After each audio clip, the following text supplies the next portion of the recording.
people speak like this, you're like, that's black leadership? Yeah. See?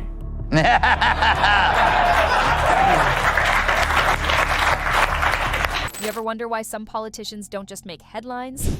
They go viral? Meet Jasmine Crockett. She's so rotten, she wants migrants picking cotton. We present to you Democratic Congresswoman Jasmine Crockett, who made this shocking argument why America needs immigrants. Roll it, Alfred. So I had to go around the country and educate people about what immigrants do for this country, or the fact that we are a country of immigrants. Right.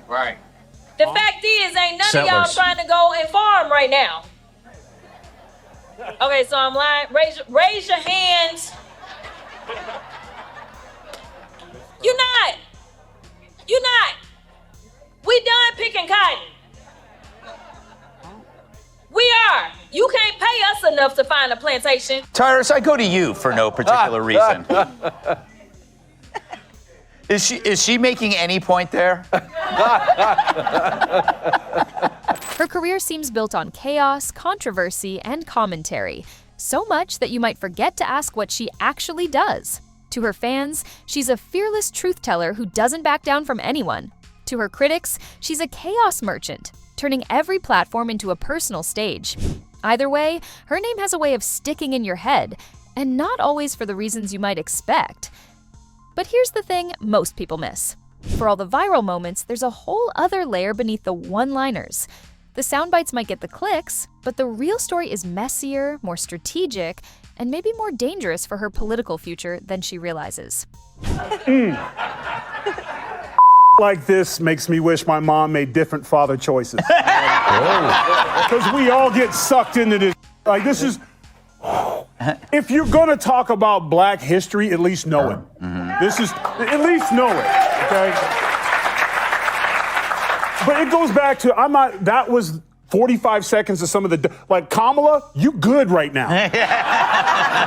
That was some of the dumbest I ever heard in my life. Here's the thing. This goes back to what we talked about earlier. They never have a solution. The most recent twist in her career doesn't start with a speech.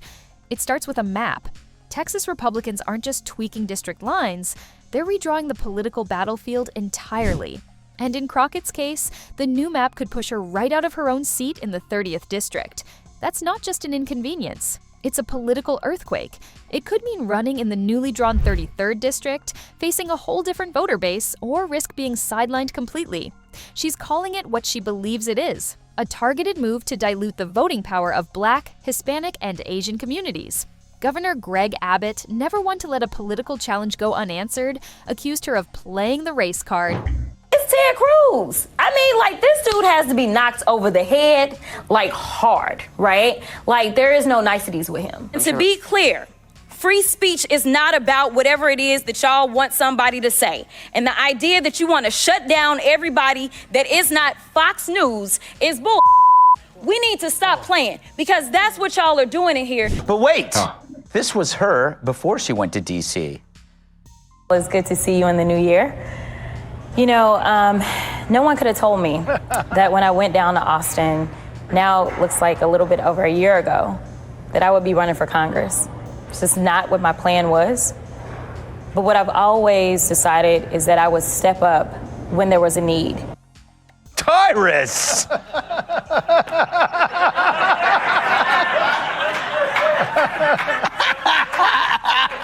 I come to you for no particular reason. I'm going to explain to you what happened. Okay. Same thing that happened on this show. Yes.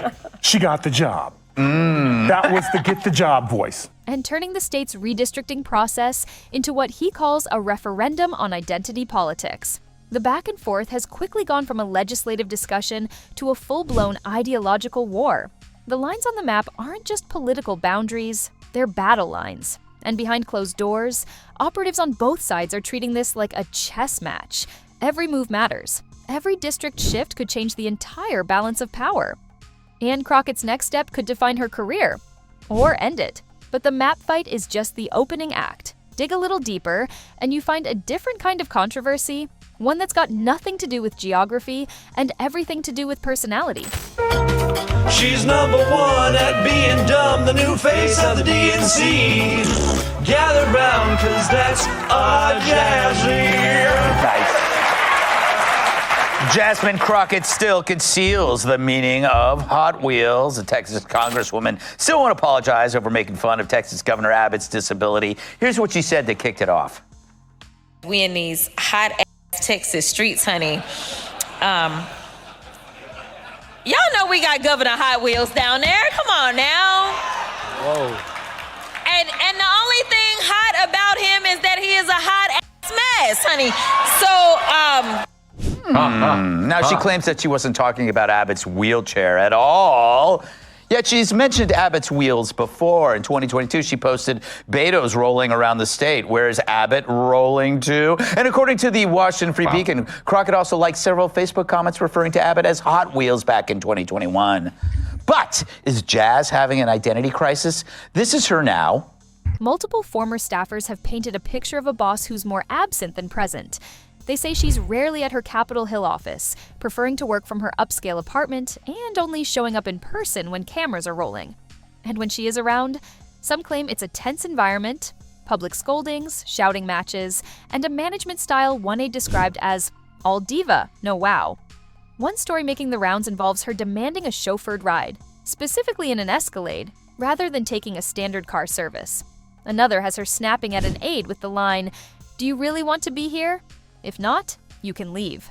Not exactly the team-building energy most congressional offices aim for. When asked about the allegations, Crockett didn't go defensive. She went swagger. Laughing off the reports, she told CBS, "Honey, I know I've arrived." Then she doubled down with a Beyoncé lyric, "If they're not talking about you, you must not be doing anything." She also framed the criticism as the extra scrutiny that comes with being a young black woman in politics. It's a strong counterpunch, but it leaves one question hanging in the air. Is this confidence, or is it deflection? When your own team is leaking about your leadership style, that's not just political noise.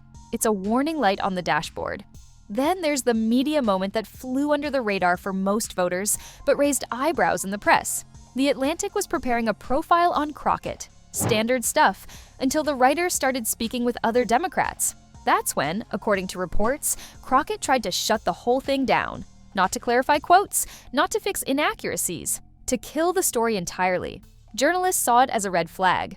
Controlling your own message is politics 101, but trying to shut down coverage altogether, that's a different game. It suggests a politician deeply invested in managing the narrative, and maybe worried about what would come out if she didn't. Of course, if you know Crockett, you know her camera presence is her superpower, and sometimes her kryptonite. The bleach blonde, bad-built butch body insult aimed at Marjorie Taylor Greene wasn't just a jab, it was a social media wildfire. Supporters saw it as fearless clapback. Detractors saw it as beneath the dignity of Congress. Then there was her cotton-picking joke, delivered in a debate about immigration that sparked outrage for different reasons. "We're done picking cotton," she said, as part of a point about labor shortages.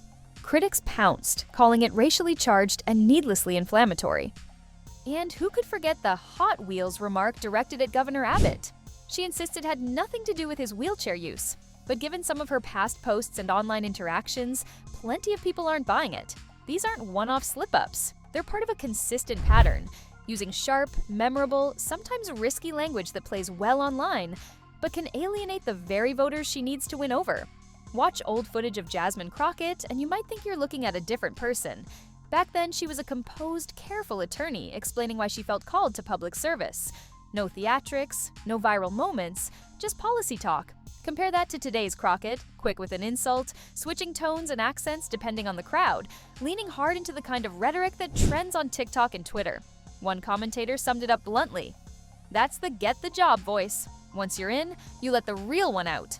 Is that authenticity shining through, or is it just another performance? Depends on who you ask. Right now, Crockett's political future is on a tight deadline. Filing opens November 8th and closes December 8th. In that short window, she has to decide, stay and fight for her current district or jump to the 33rd and start fresh. It's not just about geography, it's about survival. Choose wrong, and she could go from rising star to political casualty in one cycle. Choose right, and she might just ride the controversy wave into another term. Or more.